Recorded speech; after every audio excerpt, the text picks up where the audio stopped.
akkam jirtu kabajamtoota hordoftoota Dr. Jaalala Dhugaa nagaa fi fayyaan bakkuma jirtanitti isiniif haa ta'u. Dubartiin tokko yoo dhiira tokko jaalatte amal akkamii agarsiifti?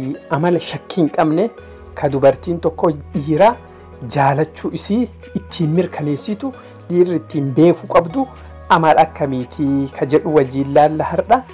Hanga dhuma viidiyoo kanaatti akkana wajjin turtan kabajaan isin gaafadha. Amaloota dhiiraa keessaa ijaan laalanii gocharraa arganii jaalala nama dubartii isaan jaalattee fi dubartii isaan hin jaalanne addaan baasuu dandeettii guddaa qabanii jechuudha.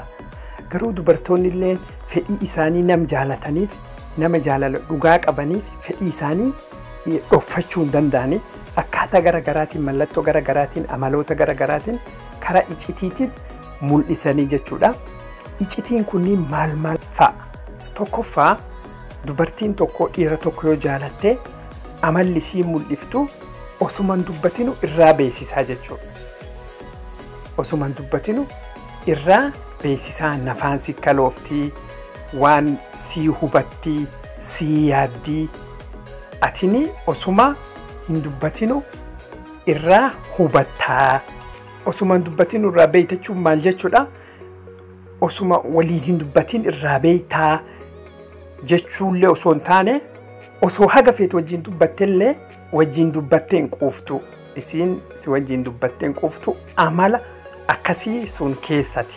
Lammaffaa baay'ee si yaaddi, si dhiphatti, akka ufii isiitti luka kophee ofii keessa keettee si yaaddii, akkatin irraa cinqabtu hin barbaaddu. Fakkeenyaa fi kennaafaa si kennitii akka garagaraatiin si dhiyaatti, karaa ittiin si argattu barbaaddii. Sadaffaa dubartiin tokko sirriitti dhiira tokko jaalattee jennaan amalli isiin calaqqistu amalli isii irraa hubatamu ka biraa maalinni isii fi atini maatii tokko qofa osoo hin taane amala tokko akkaataa tokko waan akkasii waliin qabdan jechuudha. Wanni isin gootan hundu waanuma tokko waan ati irraa wallaalte hin jiru jechuudha. Waan isii daftee waan atin feetu waan atin yaaddu sii beeyti. Ka biraa ammoo dubartiin tokko yoo si jaalattee yoo yaada siif qabaattee amalli isii mul'iftu irraa baay'ee tokko si kabajji. Atilleen ammoo kabajaa isiif qabda. Keessa keetitti kabajaa isiif qabda. Si dinqisiifatti baay'ee si kabajji. Dubartiin tokko yeroo si jaalattee womaan balleessinillee nam mufatinna jettee dhiifama si gaafatti. Dhiifama siin jechuu uf duubatti hin deebitu. Si gammachiisuu fi gammachuu kan kee guutuu fi waan kan kee fedhii kan kee si eeguu fi isi biratti rakkinna hin qabu. Ka biraa ammoo dubartiin tokko yoo si jaalatte amalli si mul'iftu waan yaada keetii hedduu si kabajji. Yaada kan kee isiif ibsuu fi ittiin rakkattu. Si yakkitu waan ati dalaydu irratti waan ati gootu irratti si yakkitu, si hubatti, si beekti. Yaada kee baay'ee tokko si kabajji. Fedhii kee waan ati barbaaddu si kabajji jechuudha. Murtii kee hunda si heeyyamti. Ka biraa ammoo dubartiin tokko yeroo si jaalatte amala si mul'iftu irraa isii bira teettee ati hin muuquftu. Isii bira teettee ati na jibbisiisee guyyaan natti ulfaatee eessa deemaa hin jettu. Baay'ee tokko si bashannansiif sitti kalooftii. Kunillee mallattoo dubartii baay'ee si jaalattuuti.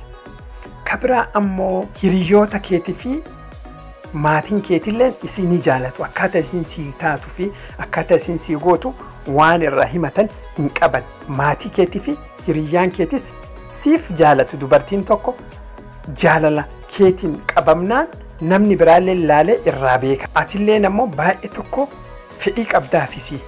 Fedhii isi argachuu, fedhii isi yaaduu siyyuu jaalala keessa si seensifti jechuudha.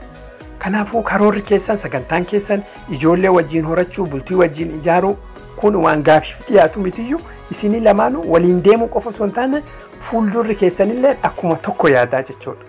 Maarree hordoftoota koo dubartiin tokko dhiira tokko jaalannaan amala isiin qabdu irraa isinii himee jira. Waa hedduu irraa akka barattan abdii guutuun qaba. Viidiyoon kun isinitti tolaan laayikii gochuun dagatina. Ammoo namoota chaanalii keenyaaf haaraa taatan sabiskiraayib godhaa. Viidiyoo armaan olitti isinii ba'u lamaan kan ammoo laalaa hanga viidiyoo biraatti wal agarrutti nagaan.